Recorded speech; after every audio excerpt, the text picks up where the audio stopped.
Épilogue. Une fenêtre, notre cœur. Un grand maître emmena un jour son plus proche disciple vers une fenêtre devant laquelle il s'assit avec lui pendant plusieurs heures, et ils pleurèrent, tous les deux, sans interruption. Quand le maître fut parti, les autres disciples se précipitèrent vers la fenêtre. « Que t'a montré notre maître ?» demandèrent-ils. Le disciple répondit « Il m'a montré toute la lumière qui sera révélée, toute la joie et tout l'accomplissement, quand les gens auront été transformés, quand nous aurons fait notre travail. » « Cela vous a fait pleurer tous les deux ?» demandèrent les autres surpris.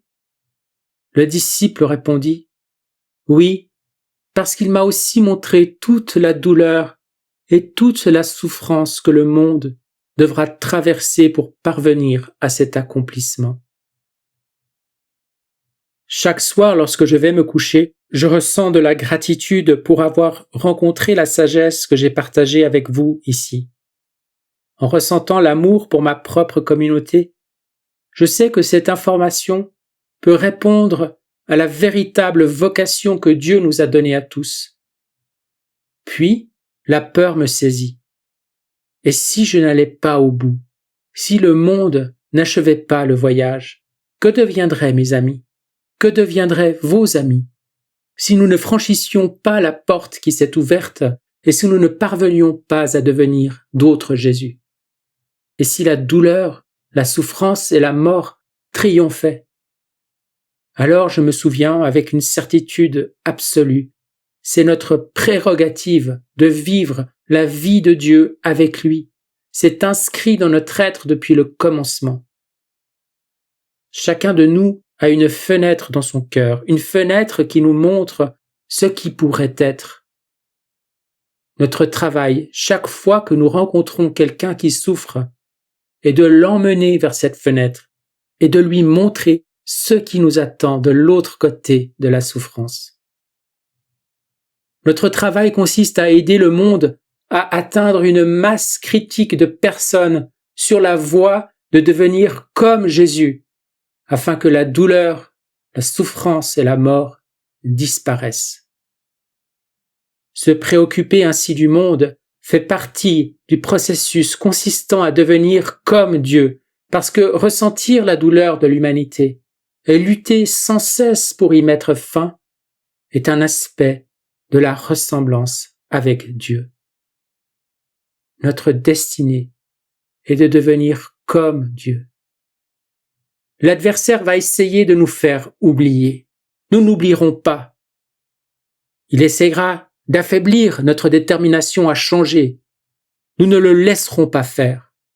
Nous nous rappellerons sans cesse ce que nous essayons de faire et pourquoi nous essayons de le faire. Notre destinée est de devenir Jésus. Nous ouvrirons les portes de la prison pour nous-mêmes, pour nos enfants, pour le monde et pour la gloire de Dieu. Notre destinée est de devenir Jésus et de supprimer la douleur, la souffrance et la mort pour toujours et d'accueillir les nouveaux cieux et la nouvelle terre. Car il vous a été accordé à cause du Christ non seulement de croire en lui, mais encore de souffrir pour lui. Pour moi, vivre, c'est le Christ, et mourir m'est un gain.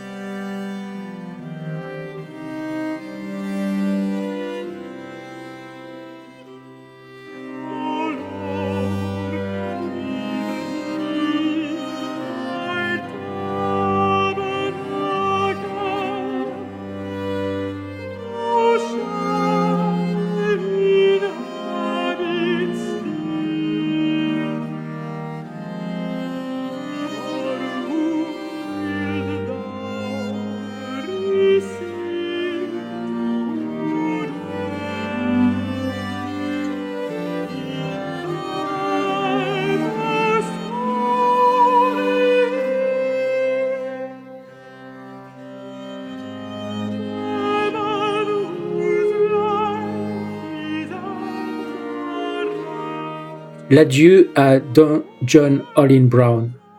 Lundi 22 août 2016, dans la paroisse de Mater Gratiae, oasis de Nazareth à Corato, le dernier adieu a été donné à Don John Olin Brown. Ses funérailles ont été présidées par son Excellence l'archevêque Giovan Battista Picchieri, avec la présence de Monseigneur Savino Gianotti, vicaire général de l'archidiocèse, et d'une partie du clergé diocésain. John Olin Brown a été ordonné prêtre à Trani le 19 novembre 1994. Au cours de la cérémonie, le diacre Vincenzo Di Lecedi a retracé sa mémoire en lisant quelques pensées autobiographiques de Don John.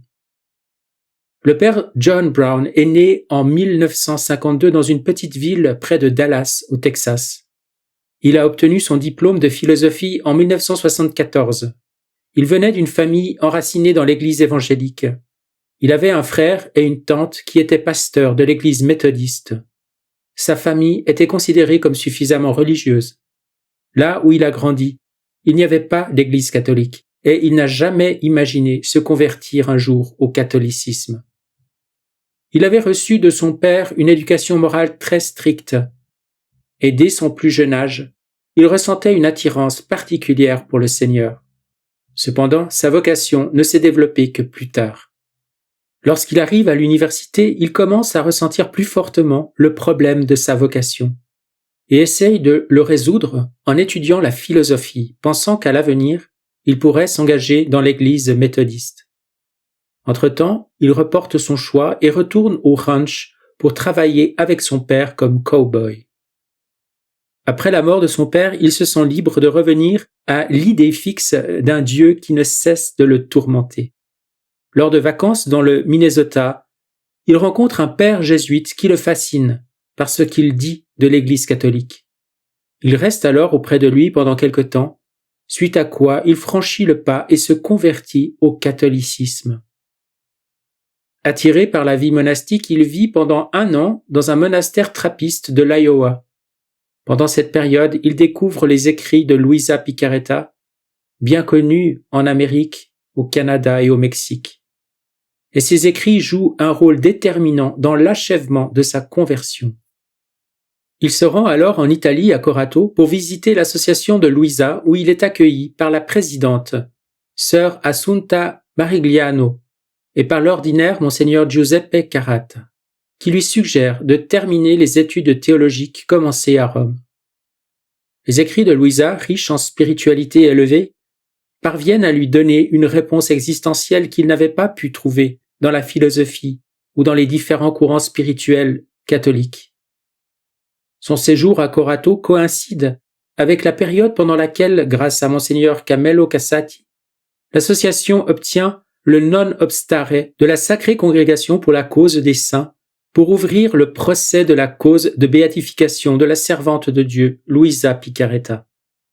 À Corato, il est étonné de voir à quel point les gens connaissent mal Luisa, pourtant si connue à l'étranger.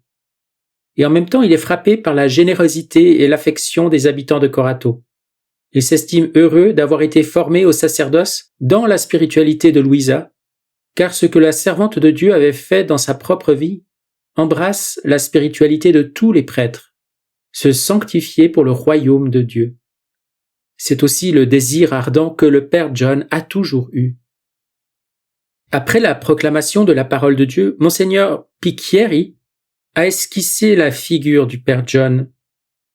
Après une absence d'environ 20 ans, il est revenu dans le diocèse de Trani où il était devenu prêtre et où il avait exercé les premiers pas de son ministère, en célébrant sa première messe solennelle dans le sanctuaire de Madonna delle Grazie le 20 novembre 1994, jour de l'ouverture de l'enquête diocésaine sur la servante de Dieu Luisa Picaretta. L'archevêque a rappelé qu'au cours d'un entretien qu'il a eu cette année avec Don John, à son retour, il avait ressenti dans son cœur le grand désir de Don John de ne plus voler et de rester pour toujours sur la terre de Luisa Picaretta, la plus petite créature parmi toutes les personnes de Corato, envers laquelle il ressentait une profonde gratitude. Cependant, souffrant d'une grave infection pulmonaire, Il a d'abord été admis à l'hôpital de Corato, puis à Trani, où il est décédé en soins intensifs le 20 août 2016. L'archevêque a souligné que pour le diocèse, la réception de la dépouille mortelle du Père John doit être considérée comme une grâce spéciale, car elle nous permet d'accomplir l'une des œuvres corporelles de la miséricorde, enterrer les morts. Il a également rappelé que le diocèse s'était efforcé d'établir des contacts avec sa terre natale en parlant avec certains de ses proches qui ont immédiatement exprimé le souhait de l'accueillir. Mais étant donné les obstacles bureaucratiques et le désir de Don John de rester sur la terre de Louisa, il a été décidé de l'enterrer dans le cimetière de Corato. L'archevêque a souligné « Pour moi, le Père John est un beau témoignage de la servante de Dieu Louisa Picaretta.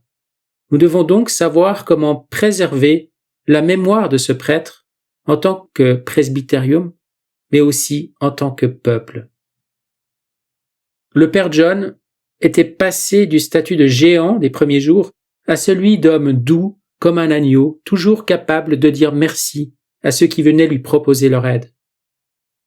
Sa conversion a été le fruit de l'amour de Dieu, d'un Dieu que Don John a découvert dans l'Église catholique, qu'il a servi comme prêtre de l'Église et dont il a proclamé le royaume. L'archevêque a ensuite exhorté ses frères prêtres à servir avec joie le peuple que le Christ leur a confié pour marcher ensemble vers le royaume éternel. Ce royaume où la première créature qui a été assumée dans le ciel est devenue la reine du ciel et de la terre, avec notre roi Jésus-Christ. Don John a ressenti cela intensément dès lors qu'il avait commencé à suivre la petite fille de la divine volonté. Prions pour qu'il soit accueilli par le Père Céleste et puisse être également considéré comme un petit enfant de la divine volonté. Jésus dit « Les enfants du royaume de la divine volonté seront ceux qui lui rendront les honneurs de reine et qui, en se transformant en soleil, formeront pour elle la plus belle des couronnes. Puisse Don John offrir aussi sa vie transformée en soleil comme attestation d'honneur et de gloire. » Il est très remarquable que ces funérailles aient eu lieu le jour même où le calendrier liturgique de l'Église commémore la Sainte Vierge Marie invoquée avec le titre de reine. Comme toute âme entre au ciel par Marie et en vertu de sa maternité et de ses douleurs, puisse la Sainte Vierge l'accueillir et le remettre à son Fils. À la fin de la messe, dans une atmosphère de tristesse et de sentiments unanimes, le cercueil porté sur les épaules de quelques frères prêtres a été placé dans le corbillard. Don Marco Conavo. Cette relation a été publiée sur le site officiel de l'association Louisa Picaretta.